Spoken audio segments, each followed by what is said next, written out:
The main aim of my ancillary tasks and main product was to supply a realistic-looking regional magazine, with the ancillaries helping to create a lifelike verisimilitude for my magazine, assisting it to fit towards the target audience of men and women aged 18 to 35. For my main product, I created a 4-page magazine, direct with front cover, a double-page content and advert. As for the ancillary tasks, I made a website for my magazine and a billboard promoting its release.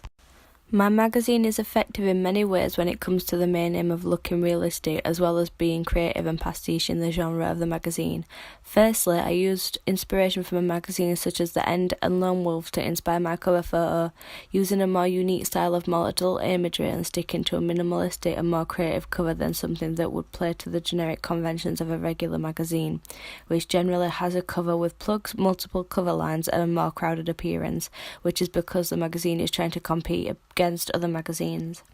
However, my magazine is effective at both looking real and being creative, as it has the generic conventions of magazines such as a masthead and cover line. However, it focuses more on the aesthetic appeal rather than the contents, as it is a free magazine, so it doesn't need to contend for better articles or popularity, which is generally a similar circumstance to other free regional listings magazines. This would appeal to my audience as it has fun and quirky house style, which is represented throughout my magazine, meaning that my magazine will fit into the generally common conventions of other regional listings magazines that have been seen before. Furthermore, for my double-page advert, I chose on focusing on an aesthetically driven centerpiece of images rather than a plain table of contents. By doing this, my magazine is effective as it offers a more unique take on the generic contents page and stands out, which is the name of regional listings magazine because of the creators wanting people to read them. I also made sure to link the colour schemes with my cover and advert to stick to a certain house style while also staying creative with my ideas and design, meaning that although they may look different, they still have a running theme with similarities which effectively links to my media products together.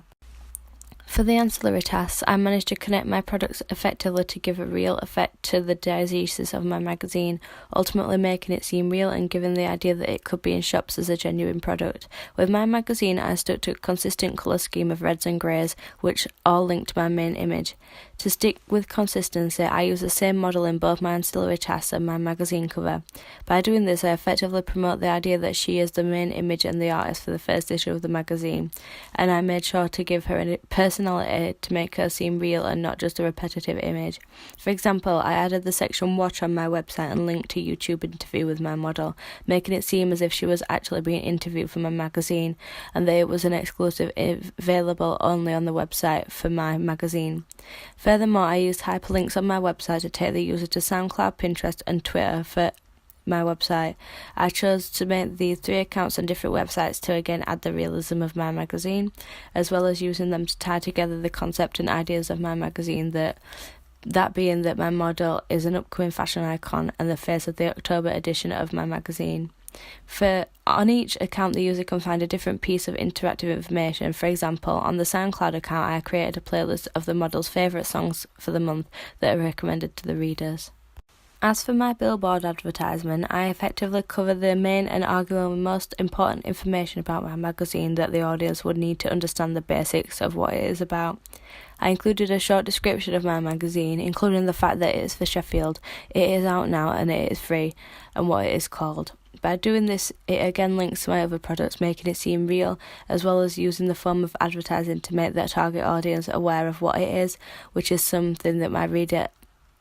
may think is looking on the magazine cover. However, the ancillary task covers the basics and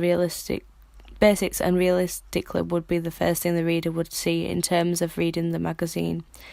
and learning about it. With this, however, to improve and to link my ancillaries and main products further, I should have included my website address on the magazine and billboard, and then it would link my products together further by more than just house style. But I didn't think to do this when I was making the magazine and ancillaries. By using these forms of interactivity, linking products and creativity through different outlets, my ancillary task and magazine work together well to create an effective and genuine appearance for my magazine, and brings my magazine to life as a real magazine instead of it looking plainly like a replica of a regional listings magazine. Furthermore, by having a consistent house style, my products are linked and are identifiable as coming from the same source, niche, so my products are easily identifiable and linked with both print and paper versions.